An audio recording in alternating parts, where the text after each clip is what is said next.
Hello, everybody, and welcome back to our Witness channel. Today I find myself in a very uncomfortable position, and that is because many of the words and informations available at the moment collide and leave me in a pretty dire position. So, as you know from what I've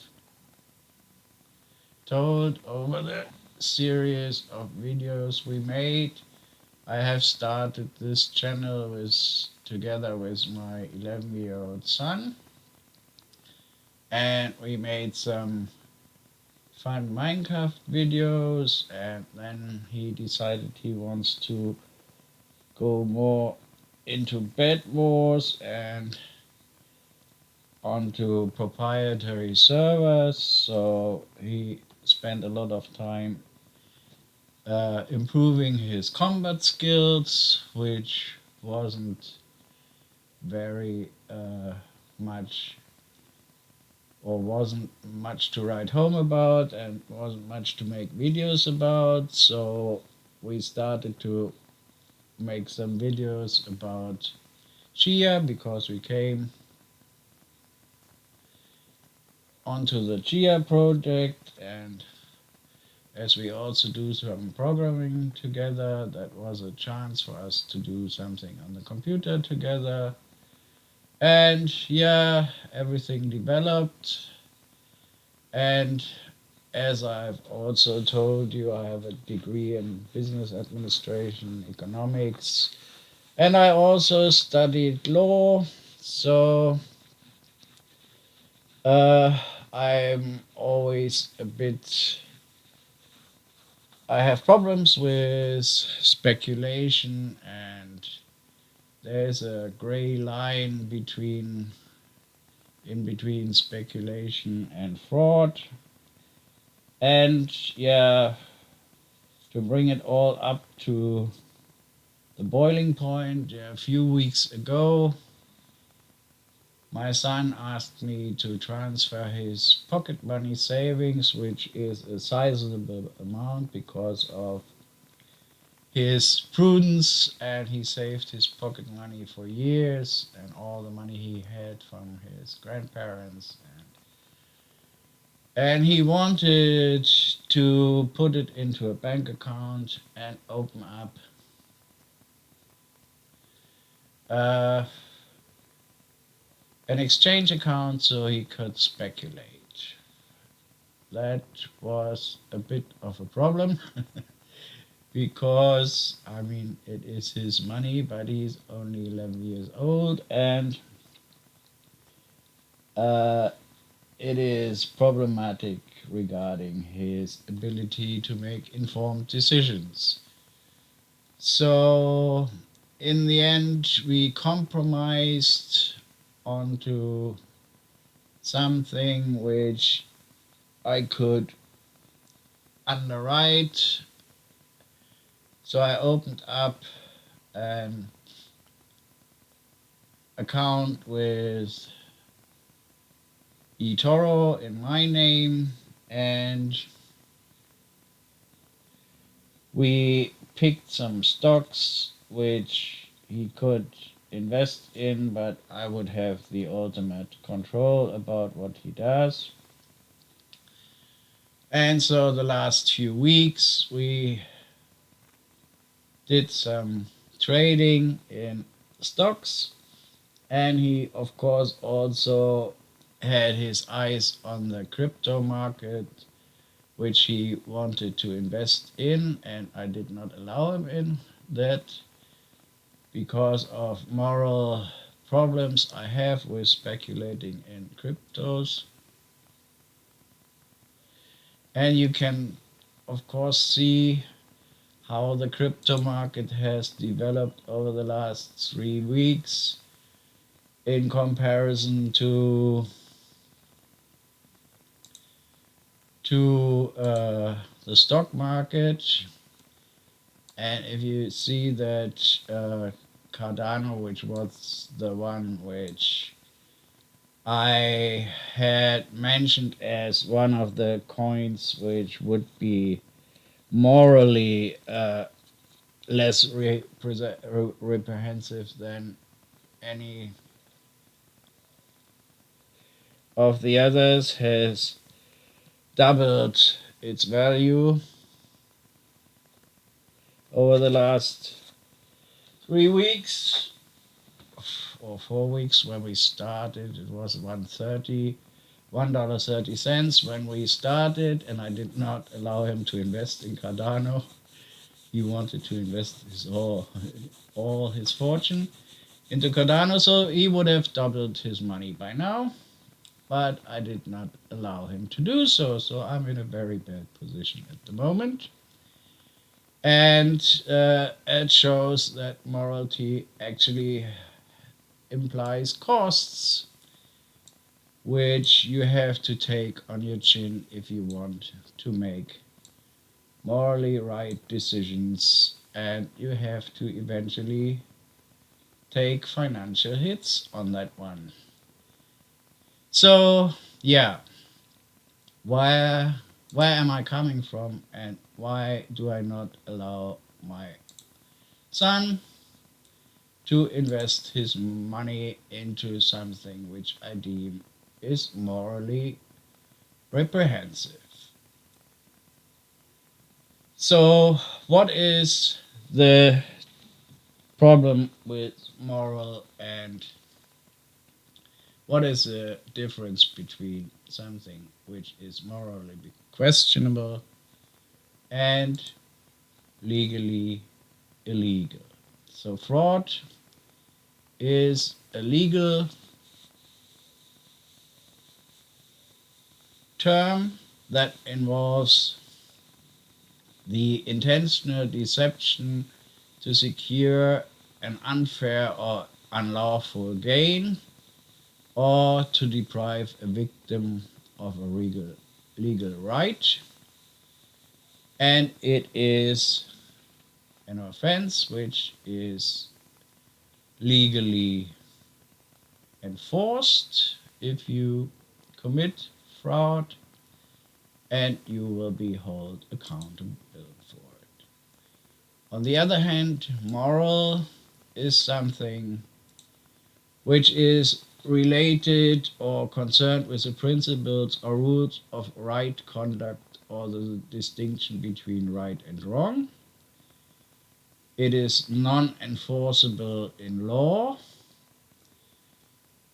and it is what we try to teach our children when we raise them, that is to have a distinction regardless of what is right or wrong in the name of the law, to do what is right or wrong in the ethical sense of being right or wrong.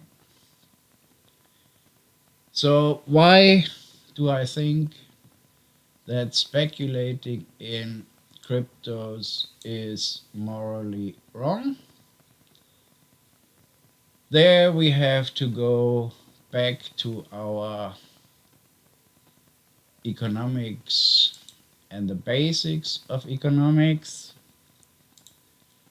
So, what is a speculation, and what is the problem with speculation? So, one of the best examples of speculation, even though it's more or less problematic in itself, because tulip mania is used as the perfect example of speculation, but it has not been, due to research, it has not been that much of or did not have as much of an impact as it would think, or as you might think it had. It was a very limited speculation, and the breakdown of tulip mania had not much of an economic impact at the time it happened. It was it is one of the much overrated stories. But anyway, it still is uh, the today's equivalent of a landmark when you talk about speculation. There have been others. If you go back into Egypt or African history, you will find gold price decline in more than 1,000 years ago, which impacted the whole of the North African economics just because of an abundance of gold,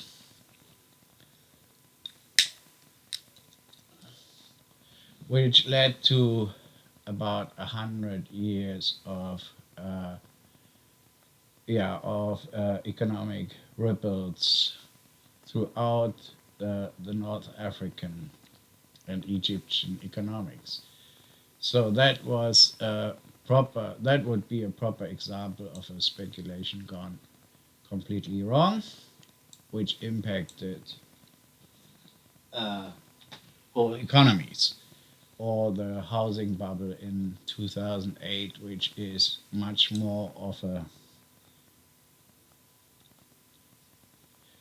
a speculation bubble which bursted and had ripples through the lives of many millions of people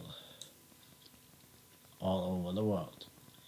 So, anyways, what is the speculation? Okay, so still, tulip mania is the story of a major commodity bubble which took place in the 17th centuries as Dutch investors began to madly purchase tulip, pushing their price to unprecedented heights. The average price of a single flower exceeded the annual income of a skilled worker and cost more than some houses at the time. Tulip mania reflects the general cycle of a bubble, from the irrational biases and group mentalities that push prices of an asset to an unsustainable level to the eventual collapse of those inflated prices. We I don't want to judge. I don't want to compare the Bitcoin price to tulip prices in the 17th century, but in my opinion, the price of most of the assets in the crypto area are completely beyond what is rational. If we look at the Bitcoin price today, then we can see that one Bitcoin represents more or less the average annual income of an average worker. And that means, in my opinion, it is a bit overpriced. So, why do I think it is morally wrong to invest your money into Bitcoin, even though it is legally right? As with any other speculation, uh, this is a Ponzi scheme in the end, which relies on the next dumb person to buy something exactly for the price you have paid or even higher. And I don't want to invest into something where I rely on the next dumb person, because I think to exert money out of intellectually, of being intellectually more informed or whatever, more educated out of your fellow citizen without being legally, and that is the main problem with the whole Bitcoin thing or the whole crypto thing, is that it's not legally regulated. So basically, when you bought a tulip in the 1700th century, you could at least rely on that it is a tulip because it was legally a thing which was defined as a commodity. And if you were willing to spend your annual income onto one tulip, you could still plant it in your garden. But the problem with a Bitcoin is you will have a hard time planting it in your garden. And there's no legal framework. The whole thing is completely unregulated. We have no proper safeguards around what is legal and illegal with trading cryptocurrencies at the moment. Basically, you're in the hands of God, and as an economist and as a person with a legal background, I don't feel comfortable in that environment. So those are the main reasons why I did not allow my son to double his money, and will be castigated for it for the rest of my life, I guess. Even though we did some gains on our stocks account, but that, of course, isn't 100% in 3 weeks or 4 weeks. Yeah, it is about 3 or 4 weeks. So, yeah, I will have to take that on my chin. So now let's go into what is the difference between fiat currency, or fiat. What does fiat money mean? Okay, fiat stems from the Latin word fiat, which means a determination by authority. In this case, it's the government that decrees the value of the currency and isn't a representative of another asset or financial instrument such as gold or a check. So why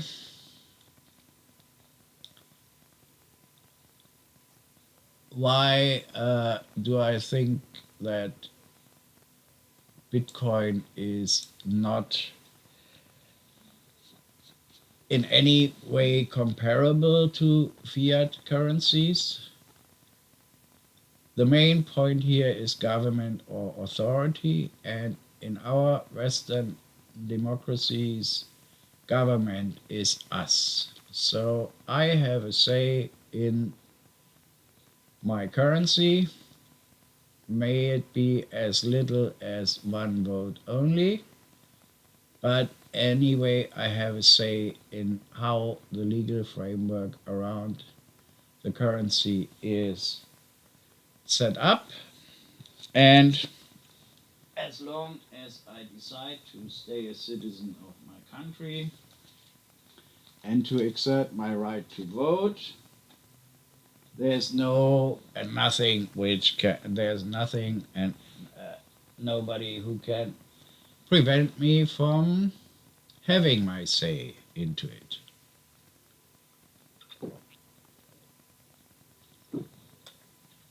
And I can rely on the contract with my fellow citizens that this currency represents the values of the majority our of our citizens, which in the case of the Western world is of course in dispute as far as how much influence we can exert actually over our money. But if you look at how modern money is defined, you can see that money is basically defined as something which has a function and it has a value, a storage value, which is uh, yeah, disputed at the moment. But first of all, money serves as a medium of exchange, and the main exchange for money, you won't believe it, is labor. So what you do is you exchange your labor for money. And this labor theory has its flaws, but from all the theories I know, it's the closest one which comes to the true value of money. So most of us will exchange our labor for money, and that is the thing which we do day in, day out. And we give a portion of that money away in taxes, which in turn give us the right to vote. No taxation without representation. And this right to vote a gives us a voice in the way the social contracts around us are set up. So the three pillars of democracy, and one of them is the legal framework we have, which in turn organizes the value and the way our money is handled. So that is basically the thing which uh, is the most or the most striking difference between money and Bitcoin is that we have, or fiat currency and Bitcoin is that we have a legal framework which involves me as a citizen into every decision which is made about the fiat currency I am dealing with.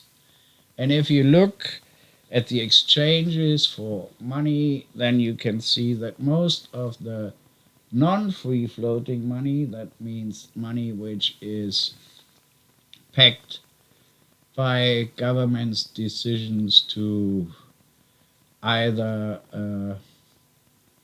very yeah hypothetical exchange rates or whatever, those are in the overwhelming majority of cases non-democratic governments, and most of the free floating economies where you can freely exchange your currency against any other currency are those which are currencies which are issued by democracies. So there is a correlation between a legal framework and the value of your currency. And of course, there's also a correlation between the exchangeability of your currency and the legal framework you are in as a citizen. The more involved the citizens are into the legal framework of the nation they are living in, the freelier they are allowed to change their currency against any other. And uh, then we come to the problem of why do we have different salaries in different average salaries in different countries, and where you can see that the United States has an average income of around about $50,000 a year for a skilled worker, or the average income in total is around about 50,000 per year. And on the other hand, on the Philippines, you have an income of $500 per month on average for a skilled worker, and that still means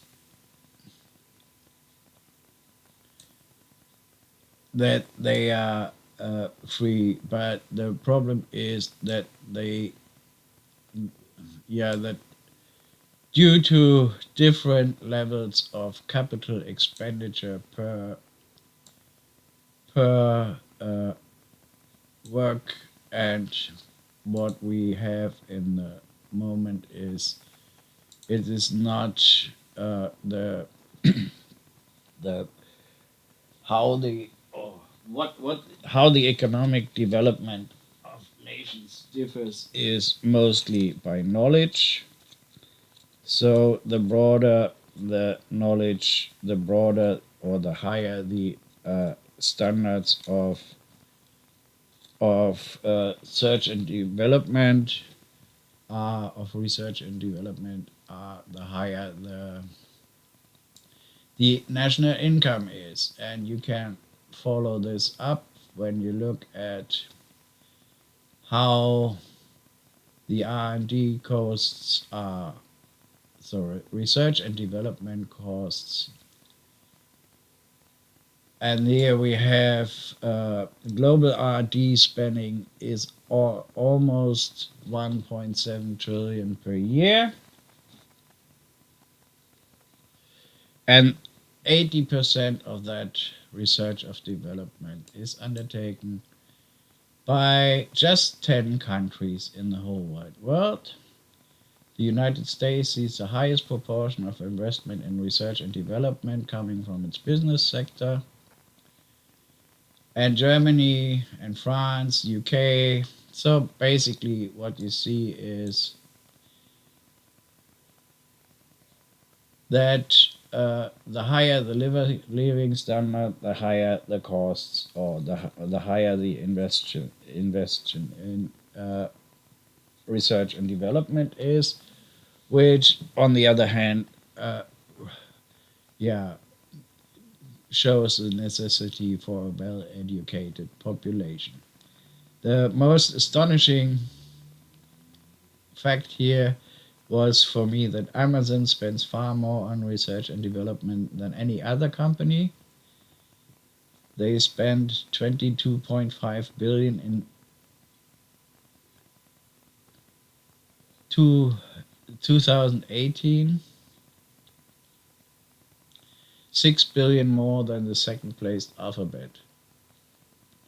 And you can see that those two together spent almost 40 billion US dollar in research and development, which is probably more than the 80% of the nations which are not in the number 10, in the 10 highest spenders on R&D spent in total. So that is basic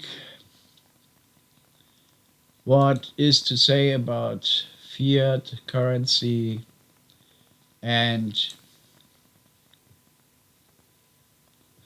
why it differs from Bitcoin in principle, or from any cryptocurrency in principle. So it's backed by the population, it's backed by the legal framework you have, and we as citizens of a democracy have a say in how this legal framework is developed.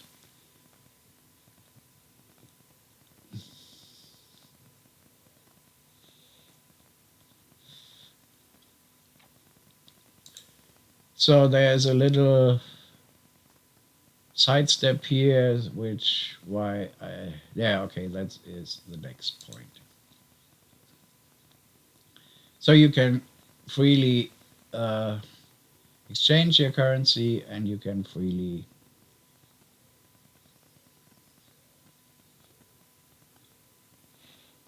buy and sell it against other currencies.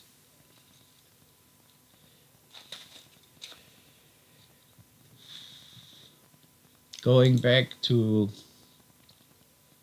our moral principles, so when do I think something is right or wrong? That is a very personal decision each and every one of us has to make. But I think in most of our lives we have a very good functioning moral compass. That's why we as individuals do not end up in constant fights against the law, because overstepping the moral compass usually leads to direct confrontation with the legal compass, and that leaves us to fraud, where the purpose of fraud may be the monetary gain or other benefits, for example, by obtaining a passport, travel document, or driver's license, or mortgage fraud, where the perpetrator may attempt to qualify for a mortgage by the way of false statements, but usually it is the loss of money or a legal right. And what is the main selling argument of Bitcoin, or the main selling argument of cryptocurrencies? It is that it is a storage of value, and I want to show you a site too, if I find it. Yep. Here is a very good site where you can ResearchGate.net. Does money really have a storage value or function, or is it just the stability of external conditions? And this is it's not representative for the whole funnel, the whole fund of research and academic information which is available, but it is pretty good if you want to learn something about money and cryptocurrency, the basic points in the discussion, then that is a good point to start, where some pretty good informed people, as you can see here, uh, exchange their arguments about what is the difference between, or what are the problems with money, currencies, and Bitcoin.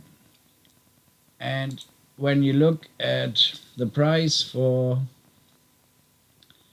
cryptos today, I don't want to add them all up, but $911 billion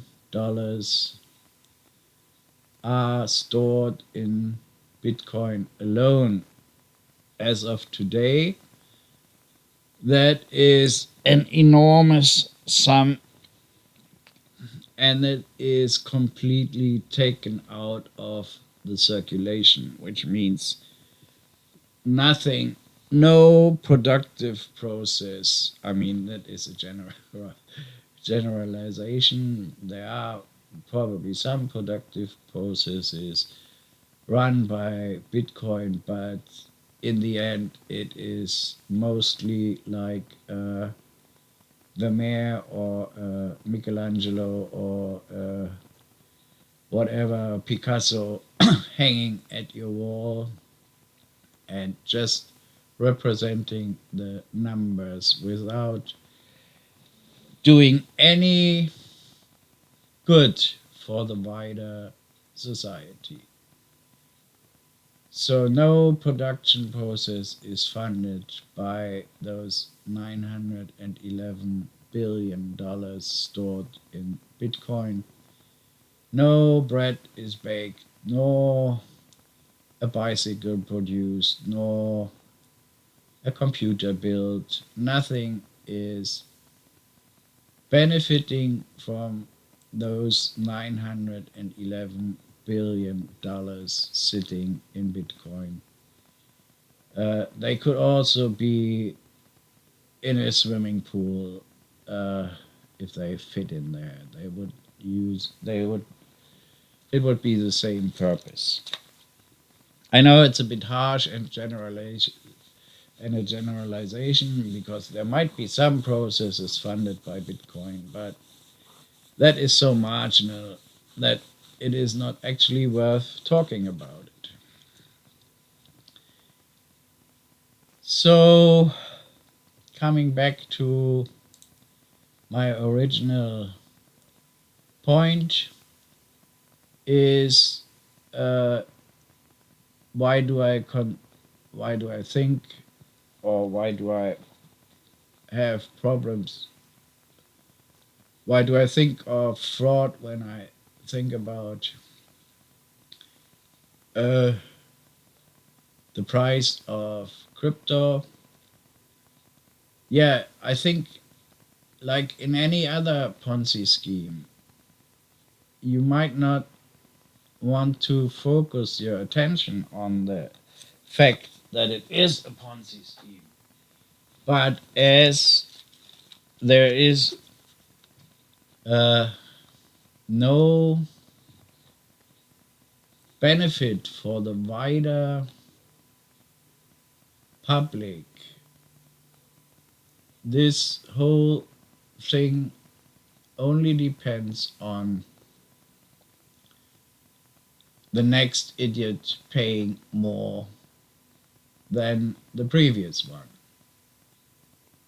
And if you say that, then you are basically in the region of fraud, because if you know that it is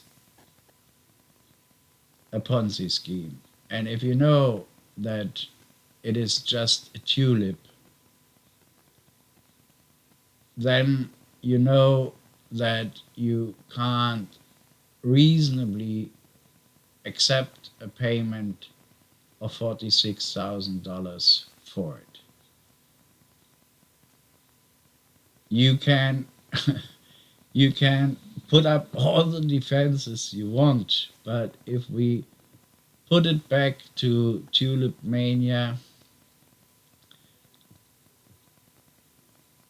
there is no reason, no argument, no reasonable argument to justify that you ask your fellow citizen to pay for $46,000 for your tulip or your Bitcoin, except the argument that you paid as much for it.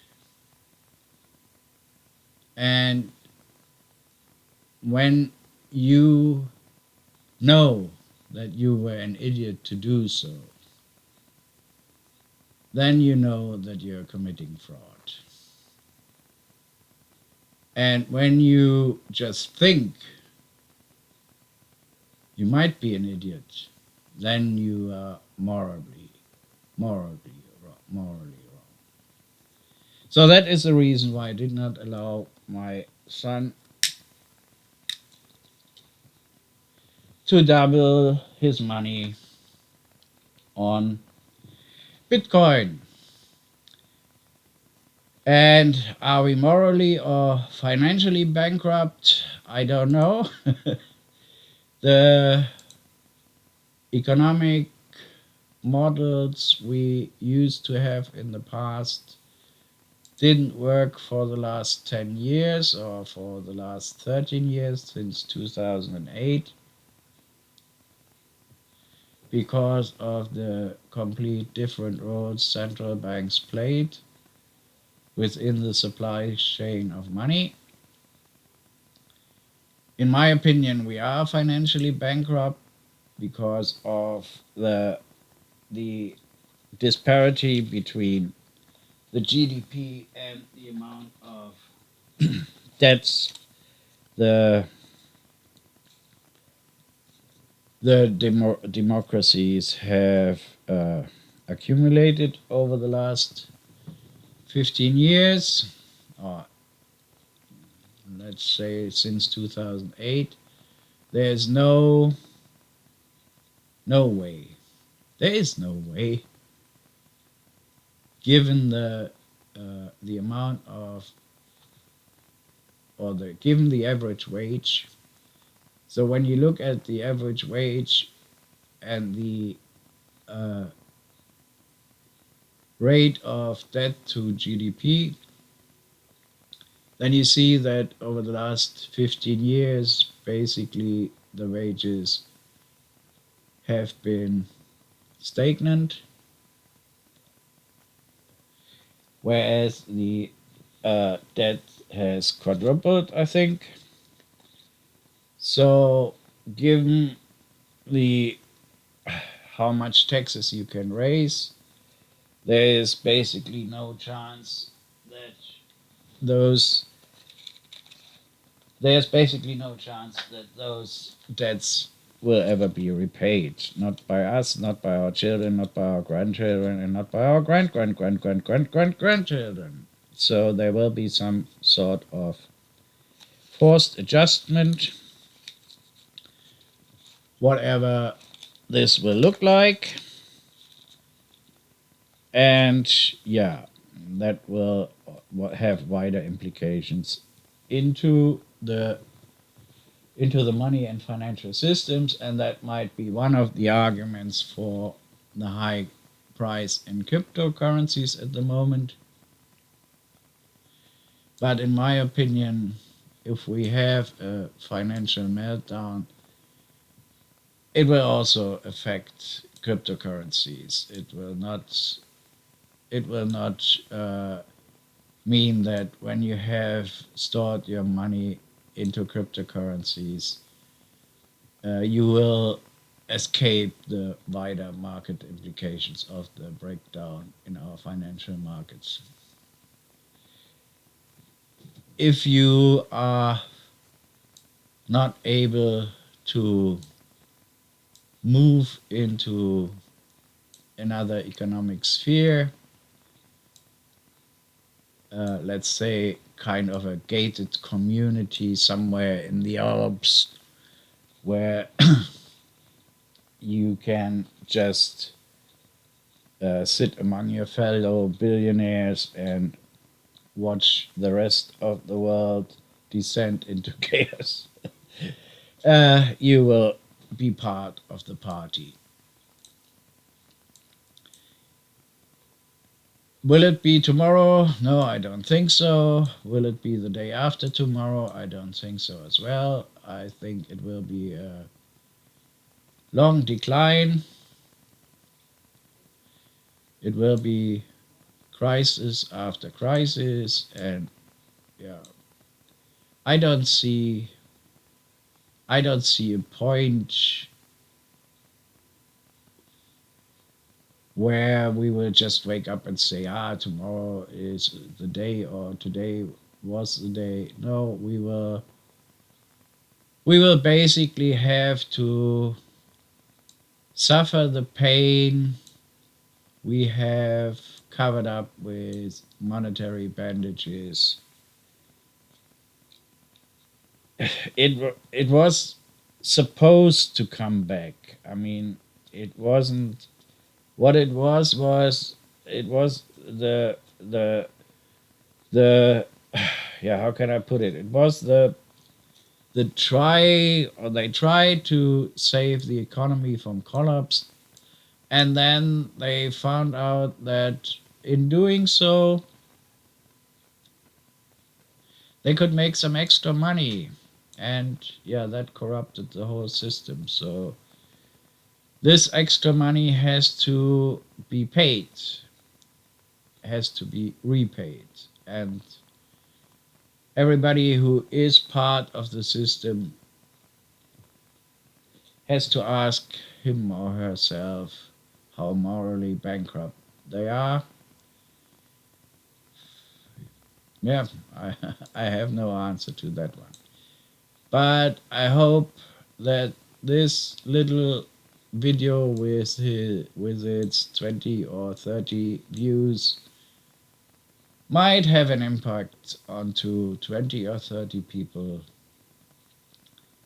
and it probably will not make the world a better place, but it might show that there are few people who aren't as corrupt as the whole system is. So that's it for today. I don't think you might have enjoyed that video, but it might give you room to think, and that is all I was hoping for. Thank you very much. If you feel the need, like and subscribe, and have a good Sunday. Thank you very much.